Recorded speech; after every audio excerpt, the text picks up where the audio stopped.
AP ప్రభుత్వం మరో కీలక నిర్ణయం తీసుకుంది. రైతులకు అండగా నిలవాలని నిర్ణయించింది. ఈ మేరకు అధికారికంగా ప్రకటన చేసింది. ఉల్లి రైతులను ఆదుకోవాలని నిర్ణయించినట్లు ఏపీ ప్రభుత్వం వెల్లడించింది. ఇందుకోసం హెక్టారుకు 50,000 చొప్పున ఆర్థిక సాయం అందించేలా కసరత్తు జరుగుతోంది. ఫలితంగా కర్నూలు, కడప జిల్లాల్లో 20,913 మంది రైతులకు 104.57 కోట్ల మేర లబ్ధి చేకూరుతోంది. ఈ పంట ఆధారంగా ఈ సహాయం అందుతుందని అధికారులు వెల్లడించారు. ఉల్లి రైతులకు అండగా నిలవాలని, ఆర్థిక సాయం అందించాలని ప్రభుత్వం నిర్ణయం తీసుకుంది. దీనివల్ల 45,000 ఎకరాల్లో ఉల్లి పండించిన రైతులకు మేలు జరుగుతుంది. ఇప్పటికే ఉల్లి కొనుగోలు, మార్కెట్ శాఖ, మార్కెట్ ఫెడ్ కీలక పాత్ర పోషించాయి. క్వింటాల్ ఉల్లి 1,200 చొప్పున మొత్తం 18 కోట్లు వెచ్చించి కొనుగోలు చేశాయి.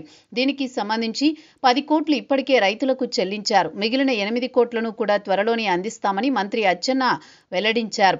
వివిధ పరిస్థితుల కారణంగా ఈసారి క్వింటా ఉల్లి 600 కంటే ఎక్కువ ధర పలకలేదు. దీంతో ప్రభుత్వం క్వింటా 1,200 చొప్పున సుమారు 39,000 క్వింటాల ఉల్లిని కొనుగోలు చేసింది. ఇక కర్నూలు మార్కెట్ యార్డుకు వచ్చిన ఉల్లి దాదాపుగా సేకరించింది. కొంత ఉల్లి రైతు బజార్లకు, మరికొంత వ్యాపారులకు తరలించి విక్రయించింది. అయినప్పటికీ కొంతమంది రైతుల వద్ద ఇంకా ఉల్లి మిగిలి ఉంది. గిట్టుబాటు ధర లేక రైతులు నష్టపోతున్నారని గుర్తించిన ప్రభుత్వం ఉల్లి సాగు చేసిన రైతులకు హెక్టారుకు 50,000 చొప్పున అందించాలని సీఎం నిర్ణయించారు.